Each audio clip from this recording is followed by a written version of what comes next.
오늘은 요한복음 19장 31절부터 37절까지 말씀 함께 묵상해 보겠습니다.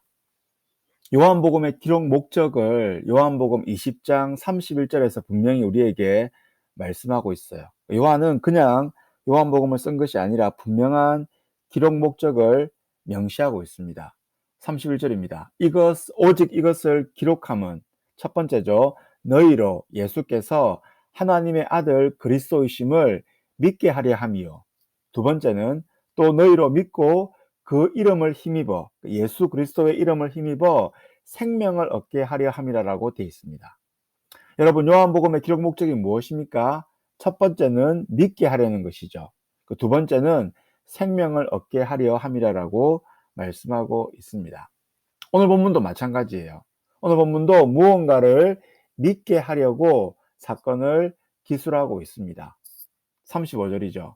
이를 본 자가 정언하였으니, 여기서 말하는 이를 본 자는 사도 요한입니다. 요한복음을 쓴 사도 요한이죠. 이를 본 자가 정언하였으니 그 정언이 참이라. 그가 자기의 말하는 것이 참인 줄 알고 너희로 믿게 하려 함이라라고 되어 있어요.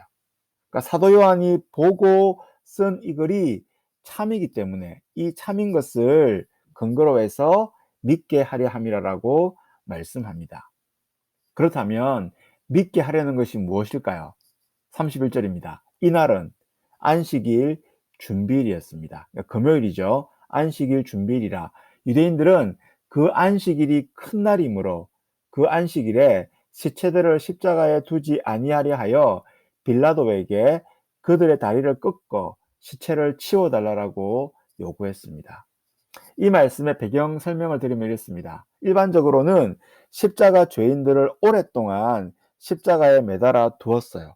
그래서 두 가지 목적이 있는데요. 첫 번째는 죄인들에게는 엄청난 고통을 주는 것이고요. 두 번째는 보는 구경꾼들에게 반역의 대가를 분명히 보여주려고 했기 때문에 십자가 상에 있는 사람들을 오랫동안 매달아 두었습니다. 하지만 예외가 있었어요. 특별한 날에는 황제의 생일날이나 아니면 유월절과 같은 이런 날에는 시체를 일찍 내렸습니다. 이때 다리를 꺾음으로써 살아있을 가능성을 완전히 없애버렸어요. 도망가지 못하게 했던 것이죠. 32절입니다. 군인들이 가서 예수와 함께 못 박힌 첫째 사람과 또 그 다른 사람의 다리를 꺾었어요. 예수님의 십자가상 양편에 있었던 강도들에 대해서 했던 일이죠. 살아있을 가능성 때문에 다리를 꺾어서 도망가지 못하게 했던 것입니다. 하지만 33절이죠. 예수께 이르러서는 이미 죽은 것을 보고 다리를 꺾지 아니하고 그중 한 군인이 창으로 옆구리를 찌르니 곧 피와 물이 나왔습니다. 예수님이 이미 죽은 것을 확인하고 다리를 꺾지 않았어요. 하지만 혹시 모르기 때문에 옆구리를 찔렀더니만 피와 물이 나왔습니다.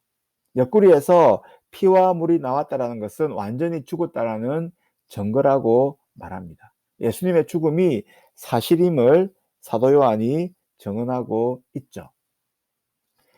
예수님의 죽음에 대한 여러 가지 논쟁들이 있습니다. 예수님의 죽음을 믿지 못하는 많은 사람들이 있었어요.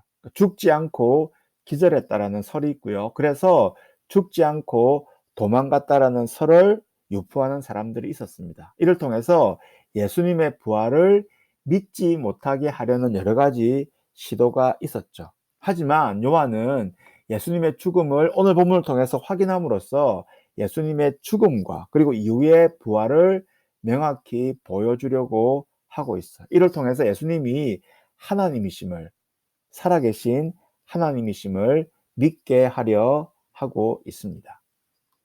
삶의 적용인데요.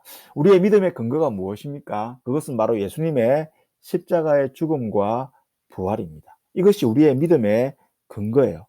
크리스찬됨의 근거입니다. 그런데 이것을 믿지 못하게 호도하려는 여러 가지 시도가 있었습니다. 하지만 사도 요한 오늘 본문을 통해서 예수님이 분명히 십자가상에서 죽었음을 증언하고 있습니다. 이를 통해 사도 요한의 증언이 참인 줄 알고 믿게 하려 하고 있습니다. 예수님은 죽었다. 그리고 3일 후에 부활하셨음을 분명히 증언하고 있습니다. 오늘 본문을 다시금 묵상하면서 우리 기도하는 우리 큐티 시간이 되었으면 좋겠습니다.